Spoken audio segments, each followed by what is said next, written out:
Highland cow বা Scottish highland cattle হলো স্কটল্যান্ডের পাহাড়ি অঞ্চলের একটি বিখ্যাত এবং প্রাচীন জাতের গরু।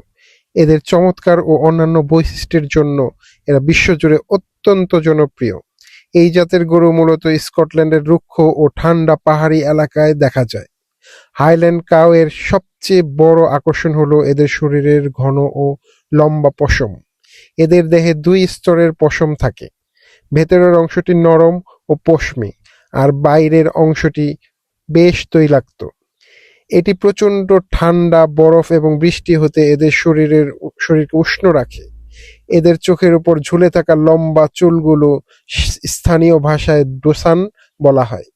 এই চুলগুলো এদের চোখকে প্রচণ্ড বাতাস, বৃষ্টি এবং পোকামাকড় থেকে রক্ষা করে। পুরুষ ও স্ত্রী উভয় হাইল্যান্ড গরুরই শিং থাকে। পুরুষ গরুর শিংগুলো ছোট ও মোটা এবং উপরের দিকে সামান্য বাঁকানো থাকে, আর অপরদিকে স্ত্রী গরুর শিংগুলো লম্বা ও উপরের দিকে বেশি বাঁকানো হয়। এই শিংগুলো দিয়ে তারা বরফের নিচ থেকে খাবার খুঁজে বের করতে সক্ষম হয়। শান্ত স্বভাবের কারণে এবং মানুষের সাথে বন্ধুত্বপূর্ণ আচরণের জন্য এরা বেশ পরিচিত। তবে মা হাইল্যান্ড গাভী তার বাছুরের সুরক্ষার ক্ষেত্রে অত্যন্ত আক্রমণাত্মক হতে পারে।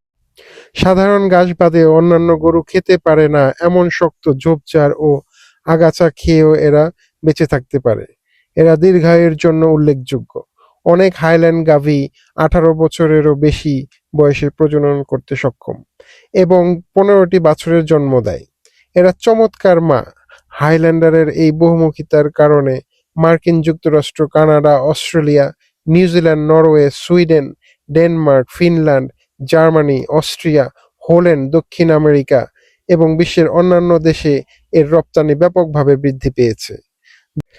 তাছাড়া ব্রিটিশ দ্বীপপুঞ্জে আপনি বিভিন্ন ধরনের মাটিতে এই পালগুলিকে সমৃদ্ধি লাভ করতে দেখতে পাবেন এখন। এই গরুগুলো খুবই শান্ত প্রজাতির।